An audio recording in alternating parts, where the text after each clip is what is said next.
আসসালামু আলাইকুম রহমতুল্লাহ। আলহামদুলিল্লাহ ওয়াসসালাতু ওয়াসসালামু আলা রাসূলিল্লাহ। আম্মা বা'দ।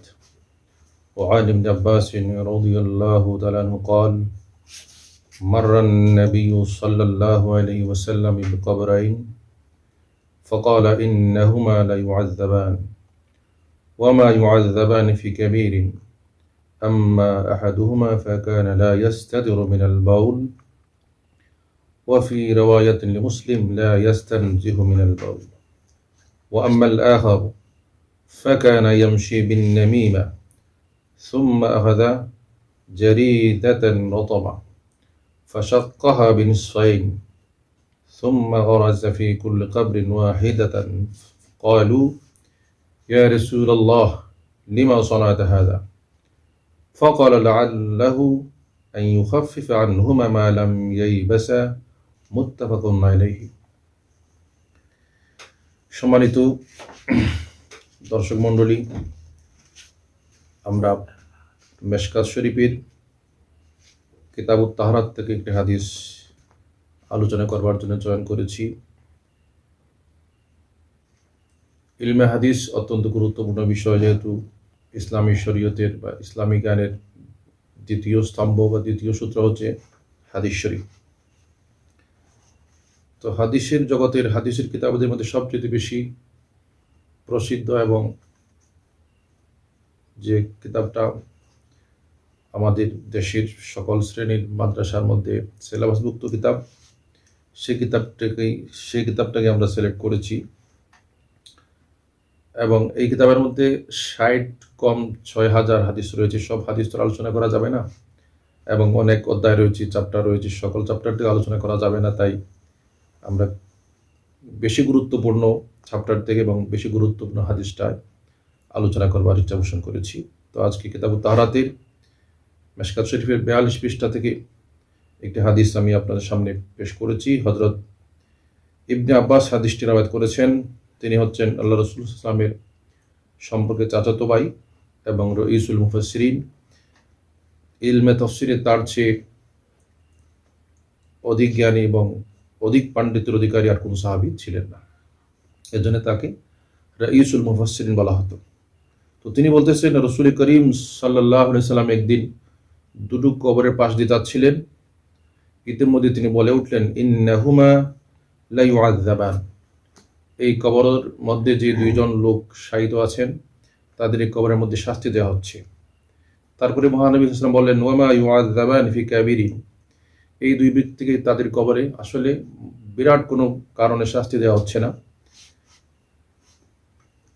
তারপরে আল্লাহ বলছেন, আম্মা আহাদুহুমা ফাকানা লা ইয়াস্তাতিরু মিনাল বাউল, আল্লাহ রাসূল সাল্লাল্লাহু আলাইহি ওয়াসাল্লাম বলেছেন, দুজনের একজন হচ্ছেন এমন, তিনি তার জীবদ্দশায় প্রস্রাব করাকালে সতর ঢাকতেন না, অর্থাৎ কাপড় প্রয়োজনের চেয়ে বেশি খুলে ফেলতেন।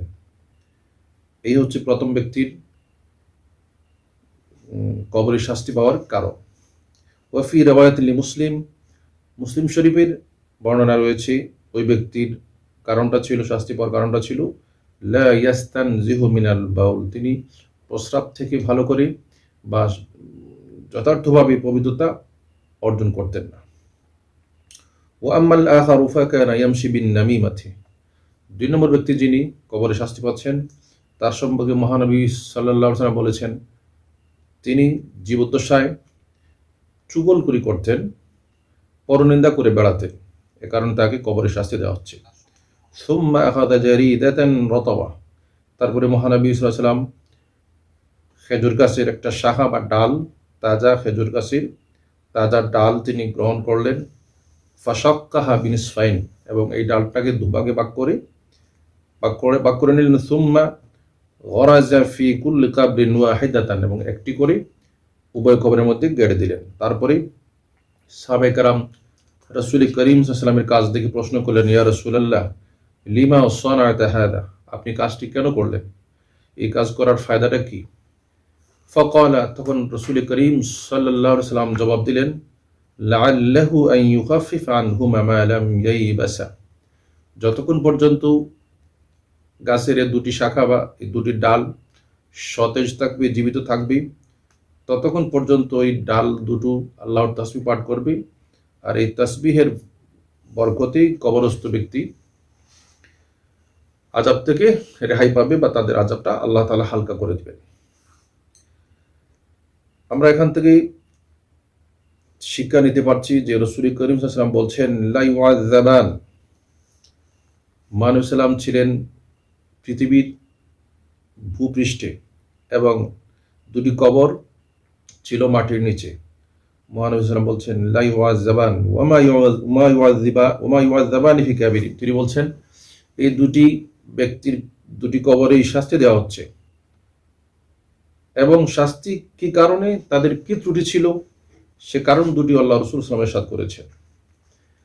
এখানে প্রশ্ন আসতে পারে যে কবরের কার অবস্থা কিরকম, কে শাস্তি পাচ্ছে কি পরিমাণ পাচ্ছে, কে শান্তি পাচ্ছে কি পরিমাণ পাচ্ছে, এটা তো আসলে কোনো মানুষের পক্ষে বোঝা, জানা, দেখা, উপলব্ধি করা সম্ভব নয়। শুধু মানুষ কেন, এমন কোনো যন্ত্র আবিষ্কার হয়নি, এমন কোনো মেশিন আবিষ্কার হয়নি যে মেশিন দিয়ে উপলব্ধি করা যাবে বা জানা বোঝা যাবে যে কবরের মধ্যে শাস্তি হচ্ছে কিনা বা কি পরিমাণ হচ্ছে, অথবা তাকে শান্তি দেওয়া হচ্ছে কিনা এবং কি পরিমাণ দেওয়া হচ্ছে। তো মহানবী সাল্লাম যেহেতু রাহমাতুল্লাহ আলামিন, খাতামুন নবীন, রসুলুল মুরসালিন, সৈয়দুল মুরসালিন, নবিউল আম্বিয়া, রসুল করিম সাল্লাল্লাহু আলাইহি ওয়াসাল্লামকে আল্লাহ তাআলা এমন কিছু বৈশিষ্ট্য দান করেছেন যে কারণে তিনি যদিও বা পৃথিবীর ভূপৃষ্ঠে রয়েছেন, কিন্তু কবরের মধ্যে তার কোন উম্মত কোন অবস্থায় আছে এই অবস্থাটা দেখবার জন্য, সে অবস্থাটা বুঝবার জন্য আল্লাহ তাআলা তাকে সেই তৌফিক বা শক্তি দান করেছেন। এ কারণে এই দুটি কবরের অবস্থা তিনি অবলোকন করেছেন এবং কি কারণ তারা পৃথিবীতে বা কি কাজ করার কারণে তারা কবরে শাস্তি পাচ্ছেন সে কারণ দুটিও বলে দিয়েছেন। আমরা দেখেছি মেশকাত শরীফের আরেকটি হাদিস হযরত সাদ বিন জাবাল রাদিয়াল্লাহু তাআলা সম্পর্কে রয়েছে। সে হাদিসটি মেশকাত শরীফের 26 পৃষ্ঠার মধ্যে রয়েছে। তিনি হযরত সাদ বিন জাবালের জানাজা শেষে হঠাৎ করে তাসবিহ পাঠ করলেন, তারপরে আল্লাহু আকবার বলে উঠলেন। সাহাবায়ে কেরাম জিজ্ঞেস করলেন, ইয়া রাসূলুল্লাহ, আপনি কেন